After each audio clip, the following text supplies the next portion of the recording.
salah satu dari 10 pedang legendaris Ouyezi, pedang Yuhang, kini tergeletak di toko barang bekas selama 100 tahun tanpa ada yang meliriknya. Semua orang menganggapnya hanya pedang besi berkarat. Hanya seorang pria yang menatapnya dengan mata berbinar-binar. Tanpa pikir panjang, ia mentransfer 1 miliar ke rekening Pandai Besi. Tindakannya yang luar biasa membuat Pandai Besi tercengang tak bisa berkata-kata. Namun, sebelum ini, pria itu adalah dewa pelindung bagi semua makhluk hidup.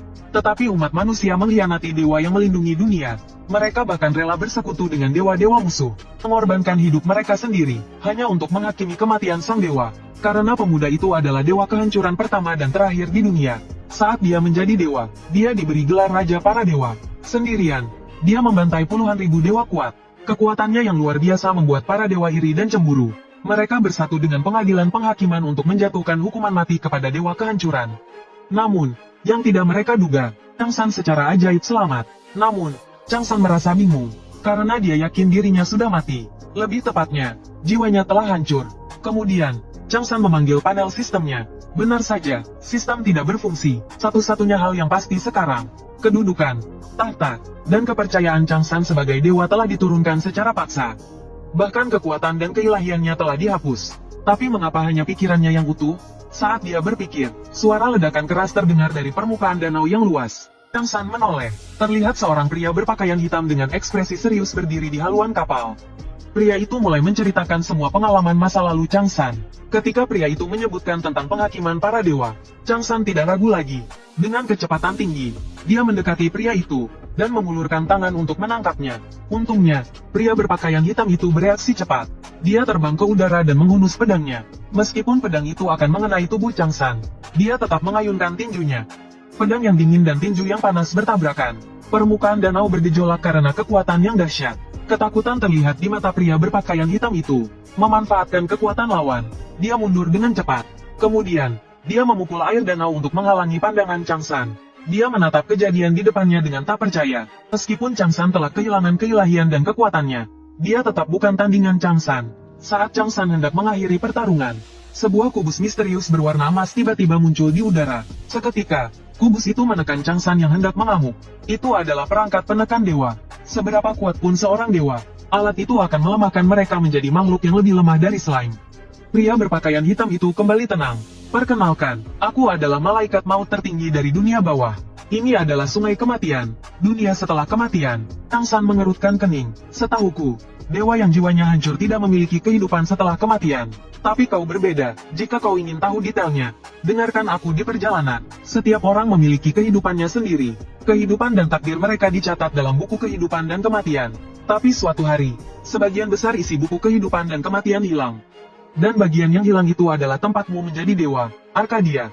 Kau telah membuat kekacauan di sana. Namun untuk membawamu kembali, dunia bawah telah mengorbankan banyak hal. Mendengar itu, Changsan terdiam. Mengapa kau melakukan ini? Bukankah lebih baik bagi dunia bawah jika jiwaku dihancurkan saja? Mendengar itu, sebuah ekspresi bangga muncul di wajah Yor. Karena itu adalah perintah Raja Dunia Bawah. Tak lama kemudian, mereka tiba di tepi kota dunia bawah. Yor memimpin Changsan ke gerbang, lalu dengan hormat melaporkan, Komandan tingkat 1, Yor, dengan izin Anda, telah berhasil mengawal dewa kehancuran ke tempat ini. Begitu kata-katanya selesai, gerbang yang tertutup rapat tiba-tiba terbuka. Aura hitam yang kuat tiba-tiba keluar dari dalam gerbang. Masuk, tekanan kuat menerpa. Changsan merasakan mata yang tersembunyi di balik ruang. Hasrat haus darah untuk bertarung muncul dalam dirinya. Ini sangat menarik. Setelah memasuki gerbang, di atas tahta duduklah Raja Dunia Bawah, Thanatos. Raja Dunia Bawah berkata dengan nada main-main. Sejak kau menyeberang ke Arkadia, kau bertarung seperti orang gila tanpa henti. Apakah itu alasanmu menjadi dewa kehancuran? Namun, percakapan yang membosankan itu membuat Changsan jengkel. Dia bertanya dengan tatapan tajam, apa sebenarnya yang kau inginkan?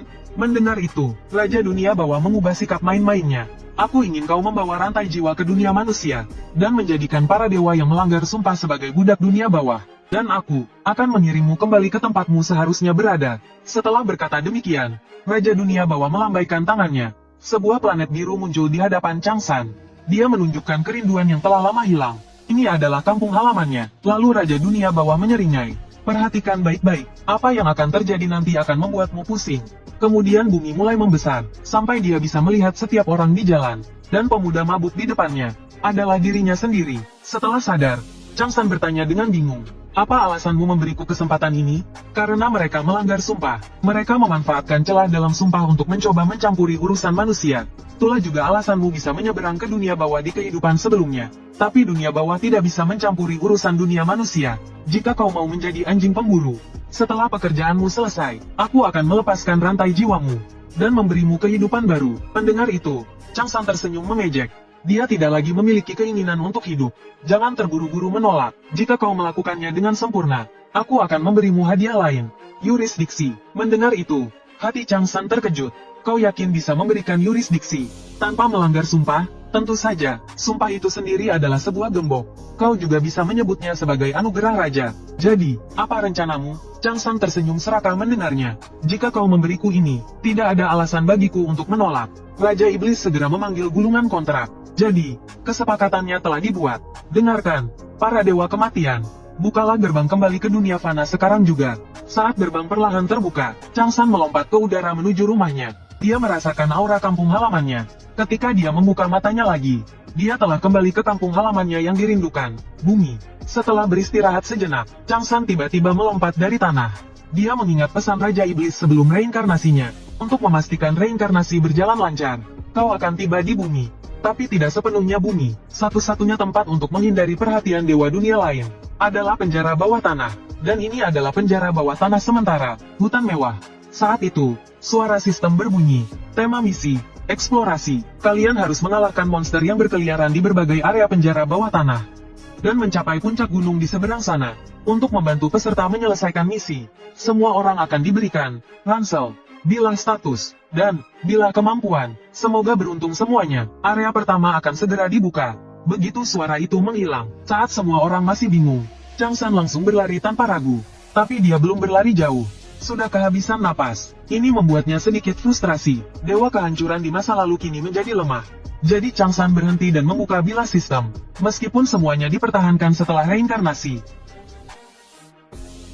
benar-benar tidak dapat digunakan. Melihat ini, Chang San tidak berpikir panjang lagi, dan beralih mencari kemampuan khusus yang dijanjikan Raja Iblis. Tetapi tidak peduli bagaimana dia melihat bilah sistem, dia tidak dapat menemukannya. Saat itu, suara sistem berbunyi lagi. Pembaruan sistem selesai. Tampilan bilah sistem kemudian berubah. Panel tanda tanya yang berantakan sebelumnya telah menghilang. Sebagai gantinya, ada atribut tingkat rendah yang ringkas. Satu-satunya perbedaan adalah, dia memiliki dua kemampuan khusus, rampas jiwa dan pedang hukuman. Rampas jiwa, dapat menyegel jiwa orang mati ke dalam ransel pengguna, dan membakarnya dengan api penyucian untuk mengekstrak kemampuan mereka. Dan sebagai bagian dari kemampuan Raja Iblis, kemampuan paling istimewanya adalah setiap kali mengalahkan monster dan merampas jiwanya, tidak hanya mendapatkan poin pengalaman tingkat tinggi, tetapi juga memulihkan stamina dan menyembuhkan luka. Ini secara efektif mencegah kelelahan dan akumulasi luka saat menghadapi banyak musuh. Namun, kemampuan paling mengerikan dari keterampilan ini adalah kemampuan untuk memanggil dan menginterogasi jiwa musuh untuk tujuan interogasi. Sedangkan keterampilan lainnya, pedang hukuman, dapat dianggap sebagai keterampilan yang paling tak terkalahkan di seluruh alam dewa. Ia dapat merebut sebagian kemampuan dari para pendosa, dan kuasa ilahi merujuk pada kekuatan para dewa. Secara teori, kuasa ilahi yang tak terhitung jumlahnya dapat dikumpulkan. Dengan demikian, seseorang dapat mencapai tingkat kemahatauan dan kemahakuasaan. Melihat ini, Chang San menunjukkan sedikit senyuman. Sepertinya Raja Iblis sangat marah karena dewa dunia lain, sampai-sampai dia menganugerahkan kuasa ilahi semacam ini kepadanya. Namun, saat ini, pedang sumpah belum dapat digunakan secara normal. Karena kondisi penggunaan skill ini terlalu ketat, target penggunaannya haruslah seorang pendosa yang melanggar sumpah. Dan jika kekuatan lawan lebih besar dari penggunanya, bahkan ada kemungkinan terkena serangan balik. Jadi untuk keamanan, Chang San memutuskan untuk menyegel kuasa ilahi ini untuk sementara waktu. Dia akan membukanya nanti setelah kekuatannya mencapai tingkat tertentu. Saat ini, Chang San tiba-tiba berhenti. Seekor monster, ular Black Mamba, tiba-tiba muncul di belakangnya. Ia membuka mulutnya yang besar dan menyerangnya. Cepat, melihat ini, kilatan kegilaan melintas di mata Chang San. Dia memanggil senjata pemula, belati berkarat. Dengan kecepatan kilat, dia menembus tubuh keras Black Mamba. Pada saat yang sama, suara notifikasi sistem berbunyi. Ular Black Mamba telah dibunuh oleh Anda dalam satu serangan. Mencapai serangan sempurna. Sebagai hadiah, Anda mendapatkan skill, keahlian belati dasar, dan mendapatkan beberapa poin atribut dan poin pengalaman. Namun, Chang San meremehkan hadiah ini. Hanya satu hal yang menarik minatnya. Tahta ilahi, musim berburu yang baik, tertarik pada Anda. Karena ruang bawah tanah adalah tempat uji coba yang digunakan para dewa untuk memilih pendeta. Bahkan lebih dari itu, mereka akan memilih seorang rasul untuk mewakili kehendak mereka. Yaitu sejak saat itu, manusia dari awalnya takut dan benci, menjadi kemudian berbondong-bondong. Manusia yang tak terhitung jumlahnya mengorbankan diri seperti ngenat yang tertarik pada api. Namun, 99% orang akan menjadi debu di ruang bawah tanah. Semua akan menjadi debu kuning di dalam ruang bawah tanah. Karena bagi dewa dan bintang yang arogan, hidup manusia yang singkat ini hanyalah camilan di waktu santai mereka. Apalagi hanya segelintir anak terpilih yang bisa mencapai garis kelulusan. Kecuali ada yang menunjukkan bakat luar biasa dalam misi. Saat itu, mata Changsan menyiratkan sedikit keterkejutan. Tak disangka dia mendapatkan jackpot. Musim berburu yang bagus ternyata bernama asli Pabilsak. Dia adalah dewa perang yang mahir berburu dengan berbagai senjata. Namun alasan Changsan merasa senang bukan karena dia, melainkan karena ibu Pabilsak adalah naga jahat kuno, Tiamat. Sebagai salah satu mitos tertua dari Babilonia kuno, kekuatan Tiamat tak diragukan lagi. Dia bahkan mungkin mampu menandingi Raja Dewa, Zeus. Menarik perhatian tokoh besar seperti itu, menunjukkan bahwa dia sangat terkesan dengan kemampuan pedang pendek Changsan. Di saat yang sama, sistem memberikan notifikasi lagi. Tahta Dewa Musim Berburu yang bagus penasaran dengan teknik berburu apa yang akan Anda tunjukkan selanjutnya. Mendengar ini, Changsan menunjukkan kepercayaan diri yang tak tertandingi. Aku akan membuatmu melihat apa itu berburu sejati. Adegan berganti. Changsan sendirian memasuki hutan penuh gas beracun. Orang biasa yang masuk tanpa persiapan akan segera menjadi santapan monster. Jika ingin membuat musim berburu yang bagus melihat pesona berbeda, maka akan kutunjukkan padanya apa artinya berburu. Dengan gaya seorang pawang ular, akan kubuat dia melihat apa itu berburu. Saat itu juga, dua ular Black Mamba tiba-tiba muncul di belakang Changsan, seperti busur yang terlepas. Mereka menyerang Changsan dengan kecepatan tinggi. Namun, Changsan lebih cepat. Dalam sekejap, ia menghunus belatinya dan melompat ke depan monster itu. Dalam sekejap mata, bilah dingin itu membelah Black Mamba menjadi dua. Saat ini, Changsan seperti malaikat maut yang turun. Tanpa ampun, ia membantai Black Mamba di hutan. Black Mamba bahkan ketakutan hingga menganggap Changsan sebagai predator alami mereka. Setiap gerakannya membuat mereka takut. Namun, Changsan tidak berniat berhenti. Seperti anjing pemburu, ia terus mengejar Black Mamba. Ia terus membantai monster yang tersisa di hutan. Sementara itu, suara sistem berbunyi. Anda telah mendapatkan gelar penakluk Black Mamba.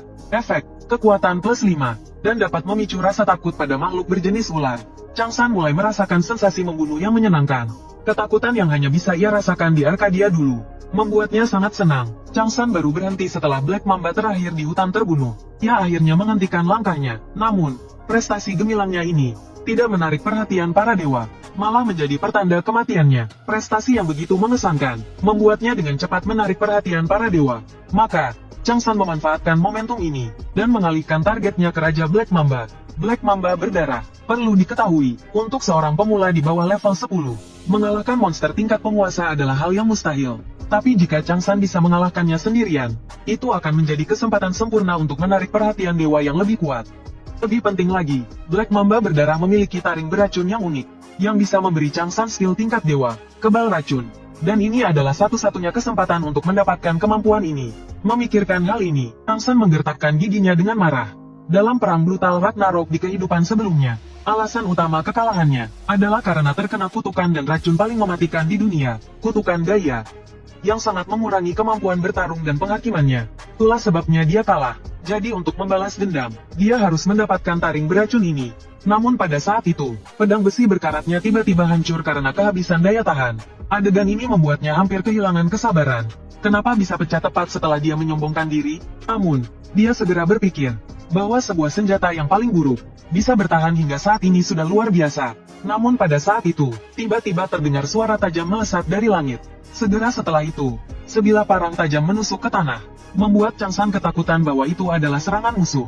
Namun, dengan pengetahuannya yang luas, dia segera mengenali senjata itu. Itu adalah salah satu artefak suci yang dibuat oleh dewa kuno Tiamat. Taring naga jahat, hanya dengan aura yang terpancar dari bilahnya, Changsan sudah merasa kagum. Namun, ini juga membuatnya merasa waspada. Karena para dewa tidak pernah dikenal sebagai pihak yang menyelamatkan dari bahaya. Benar saja, dewa, musim berburu yang baik, mengusulkan taruhan. Dia ingin bertaruh dengan Changseon. Jika Changseon kalah, dengan alasan membuang-buang waktunya, nyawanya akan diambil. Sebaliknya, pola sisik naga ini akan menjadi miliknya. Mendengar ini, Chang Seon menghunus pedang besarnya dan menyetujui taruhan tersebut. Jadi, apa yang kalian butuhkan dariku? Mendengar kata-kata ini, sang dewa menyatakan kegembiraannya. Dan dia sangat mengagumi keberanian Chang Seon. Adegan berganti, di zona aman di dalam penjara bawah tanah. Seorang pria kekar menghentikan keributan orang-orang, dan memperkenalkan dirinya. Saya Letnan 2 Park Hae-sung, pemain rank C dari Komando Dukungan Keamanan Nasional. Mohon ikuti perintah darurat, dan ikuti instruksi saya. Awalnya, orang-orang tidak percaya, sampai mereka memastikan keaslian identitas Park Hae-sung. Barulah mereka menghela napas lega. Untungnya, kita punya seorang pemain di sini. Kalau tidak, tak seorang pun yang bisa keluar hidup-hidup dari penjara bawah tanah sesulit ini. Lalu seseorang tiba-tiba bertanya, bagaimana dengan orang yang langsung bergegas keluar begitu misi penjara bawah tanah muncul? Kita hanya bisa berdoa agar dia selamat. Saat itu, seseorang berspekulasi bahwa orang itu mungkin adalah pemburu pemain, yang khusus berburu monster untuk mendapatkan hadiah besar. Mendengar itu, si rambut pirang terkekeh. Mungkin orang itu lebih kaya daripada kita semua di sini. Saat yang lain bingung bagaimana dia tahu, si rambut pirang dengan percaya diri menyatakan bahwa dia adalah Tyrant, pemimpin band ST. Dengan wajah tampan dan kepribadian yang buruk, dia cukup terkenal di dunia hiburan. Dia juga membintangi banyak iklan. Ada juga rumor bahwa dia sendiri adalah anak orang kaya. Dan menurut media, sejak pensiun, dia kecanduan alkohol. Tidak ada di dunia ini yang bisa membangkitkan keinginannya. Mungkin dia mengambil risiko seperti ini karena dia bosan hidup. Begitu dia selesai bicara, sistem mengirimkan serangkaian notifikasi. Di tengah keterkejutan semua orang, semua ular Black Mamba di penjara bawah tanah telah dimusnahkan. Sebelum mereka sempat bereaksi, cacing berwarna telah dimusnahkan. Gagak biru telah dimusnahkan. Pemain Lee Chang Seon sedang membantai habis-habisan. Notifikasi sistem yang dingin membuat Park Hae-sung merinding. Dia belum pernah mendengar ada orang seberani ini di negaranya. Tanpa berlebihan, prestasi yang ditunjukkan Chang Seon saat ini hanya mungkin dilakukan oleh dewa dalam legenda. Sementara itu, Chang Seon dengan bebas menggunakan skill rampas jiwa, dan alasan dia berani melakukan ini di bawah pengawasan dewa adalah karena dia yakin tidak ada dewa yang ada yang bisa mengetahui sistem bakat miliknya. Lagi pula, siapa sangka seorang pemula yang baru memasuki penjara bawah tanah, sebenarnya dia adalah orang yang menerima perlindungan dari dewa kematian. Setelah menyerap semua jiwa dan memulihkan staminanya, sistem mengeluarkan misi mendadak, bukti pemburu. Hal ini membuat Chang San bingung. Setelah sistem menjelaskan, dia mengerti bahwa karena ketuhanan, musim berburu yang baik telah stagnan belakangan ini. Untuk mengumpulkan kekuatan kepercayaan, dia sangat perlu melatih rasul dan pendeta. Namun, orang-orang yang dia incar saat ini sudah memiliki bintang pelindung. Sehingga dia terpaksa datang ke area pemula untuk mengamati para pemula. Berkat kekuatan Chang San yang luar biasa, musim berburu yang baik menganggap Anda sebagai kandidat rasul. Jadi, mulai sekarang, silakan gunakan senjata sementara ini, dan kalahkan ular mamba berdarah dalam 24 jam. Mendengar ini, kebingungan di hati Chang San terpecahkan. Saat dia masih menjadi dewa, dia telah mendengar tentang konflik besar antara Tiamat dan Marduk. Dengan semakin besarnya konflik, keduanya telah mencapai titik tidak bisa hidup berdampingan. Meskipun rumor itu masih dipertanyakan, situasi saat ini adalah hal yang baik bagi Chang San. Dia bisa mendapatkan lebih banyak manfaat darinya. Dan senjata ini jelas bukan senjata biasa. Ini terbuat dari gigi Tiamat, dan memiliki kepribadian. Namun, Chang San yang tamak menginginkan lebih dari itu. Dia kemudian mengangkat kepalanya dan menambahkan taruhan kepada musim berburu yang baik. Mulai sekarang, aku akan mengalahkan ular mamba hitam berdarah dalam 30 menit. Begitu dia selesai berbicara, terdengar suara gemerisik daun di hutan. Usulan yang menarik membuat musim berburu yang baik menerimanya dengan senang hati. Namun kemudian dia memperingatkan dengan tajam, jika kamu gagal, aku akan membuatmu lebih buruk daripada mati. Berburu ular mamba hitam berdarah dalam 30 menit. Usulan yang menarik membuat sang dewi menerimanya dengan senang hati. Namun kemudian dia memperingatkan dengan tajam, jika kau gagal, maka aku akan membuatmu lebih buruk daripada mati. Mendengar ini, Chang San segera berlari menuju kedalaman hutan. Namun, sebelum dia bisa melangkah lebih jauh, sebuah tanaman pemakan manusia tiba-tiba muncul dari tanah dan menghalangi jalannya. Namun, ia memiliki kelincahan yang tidak wajar, terus-menerus bergerak di dalam tanah. Bagi pemula, monster semacam ini adalah mimpi buruk, karena mereka memiliki kemampuan generasi yang sangat kuat. Jika tidak bisa dibunuh dalam satu serangan, mereka akan kehabisan stamina dan mati. Akhirnya hanya bisa menyaksikan diri mereka menjadi makanan tanaman pemakan manusia. Sayangnya, yang mereka hadapi adalah Chang San, dewa kehancuran yang terlahir kembali dari neraka. Dia melompat ke udara, menunggu waktu yang tepat untuk menusukkan pisaunya ke tanaman pemakan manusia. Menggunakan berat tubuhnya, dia membuat luka besar pada tanaman itu. Dia kemudian memutar gagang pisaunya, dan dengan bunyi krek, kepala tanaman pemakan manusia terpisah dari tubuhnya. Namun, sebelum dia bisa bernapas, lebih banyak monster menyerang dari segala arah. Semua ini tampak agak aneh, seolah-olah sengaja menghabiskan waktu taruhan. Namun, Changsan tidak terburu-buru, karena pada saat yang sama di surga, berita tentang taruhan Changsan dengan sang dewi menyebar dengan cepat. Naga jahat kuno, Bel Marduk, awalnya agak skeptis. Namun, ketika melihat keterampilan tempur Changsan yang luar biasa, para dewa menjadi penasaran dengannya. Dalam waktu kurang dari 5 menit, lebih dari selusin dewa dan bintang mengalihkan perhatian mereka padanya. Namun, perhatian yang tiba-tiba itu membuat sang pemburu musim gugur kebingungan. Para dewa dan bintang yang tertarik pada Chang Seon segera diperingatkan bahwa dialah kandidat yang pertama kali dipilihnya. Melihat ini, suasana hati Chang Seon langsung membaik. Tidak hanya mencapai efek yang diinginkannya, yaitu mendapatkan perhatian banyak dewa, tetapi juga mencapai satu-satunya pencapaian di area pemula, bakat yang menerobos area pemula. Ini adalah salah satu dari sedikit kesempatan bagi Chang Seon untuk mendapatkan kelas tersembunyi. Dia tidak akan seperti di kehidupan sebelumnya, karena ketidaktahuannya, memilih kelas biasa-biasa saja tanpa bakat. Namun, mendapatkan kelas langka seperti Raja Naga atau Raja Kegelapan di awal permainan, kemungkinan besar tidak mungkin, dan dalam situasi saat ini, Berserker akan menjadi pilihan terbaik, meskipun ia akan secara bertahap kehilangan akal sehatnya seiring dengan peningkatan kekuatan serangannya. Chang Seon yakin bisa meniadakan efek samping ini, dan hanya dengan memilih Berserker, ia memiliki kemungkinan untuk menang dalam taruhan ini. Lagi pula, dalam keadaan normal, Black Mamba berdarah adalah monster yang sulit dikalahkan bahkan oleh pemain level 20. Namun, ketika hasil perubahan kelas diumumkan, Chang Seon tercengang. Tidak hanya tidak ada Berserker di daftar perubahan kelas, sebagian besar adalah kelas tingkat rendah yang sangat buruk. Chang Seon sekarang berada dalam dilema. Di belakangnya ada Black Mamba berdarah yang dikenal sebagai pembunuh pemula, dan di depannya ada hitungan mundur kurang dari 6 menit. Untungnya, selalu ada jalan keluar. Ketika dia membalik ke kolom terakhir dari daftar, muncul kelas pemula yang paling merusak, penyihir rune. Dalam hal daya rusak saja, bahkan lebih kuat daripada Berserker yang benar-benar kehilangan akal sehatnya.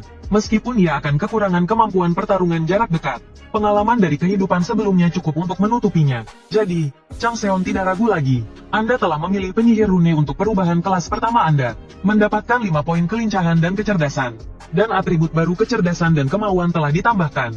Mempelajari keterampilan dasar ukiran rune dan pembuatan rune. Selanjutnya, Chang Seon mengalokasikan 55 poin atribut bebas yang telah dikumpulkannya. 30 poin untuk kecerdasan, dan 25 poin untuk kemauan. Namun, pada saat ini, Black Mamba berdarah menemukan Chang Seon yang bersembunyi di balik pohon. Ia menyerangnya dengan kecepatan yang sangat cepat. Namun, Chang Seon lebih cepat. Dia menghindari serangan fatal itu dalam sekejap.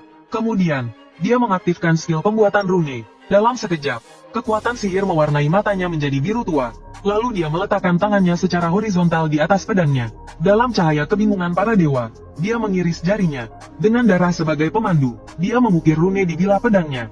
Kemudian, suara sistem berbunyi. Anda telah berhasil mengukir rune ledakan. Pemandangan di depan mata membuat para dewa terkejut. Seorang pemula yang baru memasuki ruang bawah tanah, benar-benar begitu mahir dan teliti dengan tulisan rune. Saat ini, di bawah berkah rune, bilahnya memancarkan kekuatan sihir seperti gelombang raksasa. Tekanan yang kuat bahkan membuat udara bergetar. Kekuatan sihir Anda telah habis. Sebagai hadiah untuk ukiran rune pertama Anda, rune ledakan akan mengerahkan kekuatan 5 kali lipat selama 1 menit. Dengan raungan keras dari Chang Seon, dia mengangkat pedangnya dan bertarung melawan monster itu. Tabrakan yang dahsyat bahkan memicu gelombang kekuatan sihir di hutan. Bahkan orang-orang yang berada jauh di zona aman dapat melihatnya dengan jelas. Saat ini, Park Hae-sung sangat ketakutan hingga keringat dingin mengucur deras. Sejak tadi, suara ledakan terus terdengar dari hutan. Tapi serangan terakhir ini, jauh lebih keras dari serangan sebelumnya. Bahkan dia yang berada di zona aman, bisa merasakan gelombang energi panas dari ledakan itu. Saat semua orang bingung, sistem tiba-tiba mengeluarkan suara pemberitahuan. Pemain, Lee Chang Seon, sedang menyerang monster boss, ular mamba berdarah. Semua orang tercengang melihat pemandangan di depan mereka, terutama Park Hae-seung, yang juga seorang pemain, terpaku di tempat. Awalnya dia tidak percaya, tapi ketika dia melihat cahaya keemasan berbentuk salib di tengah asap, dia terpaksa percaya, karena itu adalah efek skill yang hanya muncul saat terjadi critical hit. Ini menunjukkan bahwa Lee Chang Seon memiliki kekuatan bertarung yang luar biasa. Saat ini, sebuah pikiran yang tak pernah terbayangkan muncul di benaknya. Sepertinya mereka semua benar-benar bisa keluar dari penjara bawah tanah dengan selamat. Saat asap perlahan menghilang, dua sosok muncul dari asap yang berkilauan. Saat ini, Kedua belah pihak mengerti, serangan ini akan menentukan hidup atau mati. Dengan suara ledakan yang dahsyat menggema di seluruh penjara bawah tanah, debu kembali menyelimuti seluruh hutan. Sesaat kemudian, di depan mata semua orang yang tak percaya, Lee Changseon telah berhasil mengalahkan monster bos pertama, ular mamba berdarah. Berhasil membuka area penjara bawah tanah pertama. Papan peringkat penjara bawah tanah telah diperbarui. Peringkat 1, Lee Changseon, poin 4999. Peringkat 2, Park Hae-seong, poin 1. Saat ini, Changseon berdiri tegak di puncak gunung seperti dewa perang. Seperti, Park Hae-seong sekali lagi menyaksikan pemandangan yang tak terlupakan. Kelahiran 10 Raja Manusia baru. Setelah Changseon mengalahkan monster bos ular mamba berdarah, dia dengan kasar melemparkan kepala monster itu ke zona aman. Hanya aura ganas yang tersisa di tubuhnya sudah cukup membuat semua orang gemetar ketakutan. Khawatir Changseon akan mengamuk, dan menyerang mereka juga. Setelah memastikan bahwa pria kekar yang memimpin adalah seorang pemain, Changseon tanpa ragu memberikan perintah kepadanya. Bos level pertama sudah kukalahkan. Sisanya, monster-monster kecil itu, serahkan pada kalian. Mendengar itu, Park Hae-seong segera menawarkan tempat istirahat untuknya. Namun, Changseon tidak peduli. Dia mengangkat kepala monster itu, dan berjalan menuju hutan tanpa menoleh ke belakang. Dia tidak ingin ditonton seperti binatang. Lagi pula, dia memiliki rahasia yang tak terkatakan. Setelah Changseon pergi, semua orang di zona aman menghela nafas lega. Hanya berada di ruang yang sama dengannya. Tekanan yang ditimbulkannya membuat mereka gelisah. Bahkan ada yang menyebut Changseon sebagai iblis. Mendengar itu, pria itu tertawa. Jika dia benar-benar iblis, semua orang di sini pasti sudah mati. Namun, mereka tidak tahu bahwa setiap kata yang mereka ucapkan terdengar jelas oleh Changseon. Saat ini, Changseon tertawa kecil. Lagi pula, menunjukkan kekuatan sebesar itu di zona pemula. Tidak mengherankan jika mereka berpikir demikian. Kemudian, Changseon pergi ke tempat yang luas dan tenang. Untuk menghindari gangguan, dia mengukir rune isolasi di tempat itu. Itu bisa secara efektif memblokir gangguan dari monster kecil dan pemain lain. Kemudian Changseon memanggil panel sistem, dan mulai mengelola hadiah dari membunuh bos dan taruhan. Selain 3 hadiah misi dasar, dia juga mendapatkan 2 hadiah prestasi tambahan. Changsan lalu memeriksa kedua hadiah prestasi tersebut. Setelah melihat daftar pilihan hadiah prestasi, Changsan tersenyum tipis. Seperti dugaannya, levelnya saat ini terlalu rendah. Jadi hadiahnya tidak akan terlalu bagus. Apalagi, taring naga jahat, sudah cukup untuk menopangnya selama fase pemula. Jadi, pilihan terbaik saat ini adalah poin prestasi. Setelah menentukan hadiahnya, Changsan langsung mendapatkan 15.000 poin prestasi. Meskipun poin prestasi tidak berguna di fase pemula, tetapi setelah toko dibuka, dia bisa menukar poin tersebut dengan banyak peralatan kuat dengan efek yang luar biasa. Dengan kata lain, poin prestasi adalah seperti uang di dunia manusia. Changsan kemudian membuka panel statusnya. Berkat usahanya seorang diri membunuh monster kelas pemimpin, Bloody Mamba Snack. Poin atribut dan keahlian yang dia tunjukkan saat ini, tanpa melebih-lebihkan, bisa dikatakan, bahkan pemain level 30 belum tentu bisa mengalahkannya. Namun, pada saat itu, suara genting mengganggu pikirannya. Ternyata beberapa dewa secara terang-terangan menyatakan minat pada Changsan. Musim berburu yang baik, yang marah sekali lagi memperingatkan para dewa itu. Bahkan, dia menyebut nama ibunya, Tiamat. Kemudian, musim berburu yang baik bertanya kepada Changsan, sebagai hadiah tambahan untuk kontrak taruhan, hadiah apa yang kau inginkan? Kemudian, di bawah tatapan Changsan yang terkejut, kubuka harta karun naga untukmu. Harta karun yang tak terhitung jumlahnya ditampilkan satu persatu di depan Changsan. Barang apapun di sini, jika dibawa keluar, akan membuat banyak orang tergila-gila. Namun, Changsan sudah punya rencana di dalam hatinya. Di bawah tatapan bingung banyak dewa, Changsan menutup daftar hadiah. Dan karena dia tidak memilih hadiah apapun, hadiah yang tidak diperoleh diubah menjadi 1 juta poin prestasi. Karena dia tahu betul, jika dia menerima hadiah sekarang, dia pasti akan dipersulit oleh dewa musuh mereka, Pabilsak, di masa depan. Dan ada desas-desus yang mengatakan bahwa sistem hadiah dapat diakumulasikan, dan menggunakannya di saat-saat kritis akan memiliki efek yang tak terduga. Namun, tindakan ini membuat musim berburu yang baik tampak muram. Untungnya, masih ada 1 hadiah tersisa, kandidat rasul. Siapa sangka Changsan tidak memberinya muka sedikit pun, dan sekali lagi menolak hadiah yang diimpikan oleh orang biasa ini. Mendengar ini, musim berburu yang baik langsung marah besar. Tidak pernah ada manusia yang berani mempermainkannya seperti ini. Dalam kemarahannya, sebelum pergi, dia mengaum dengan keras ke arah Changsan. Kau pasti akan menyesal. Tanpa sepengetahuannya, Changsan tidak hanya tidak takut, tetapi juga melakukannya dengan sengaja. Karena dia tahu betul, selama dia menunjukkan nilai yang besar, maka dia akan terus-menerus menerima perlindungan para dewa, dan lebih banyak keuntungan di masa depan. Saat ini, semuanya berjalan sesuai rencana Changsan. Kemudian dia berbalik. Selanjutnya adalah memasuki tahap berikutnya.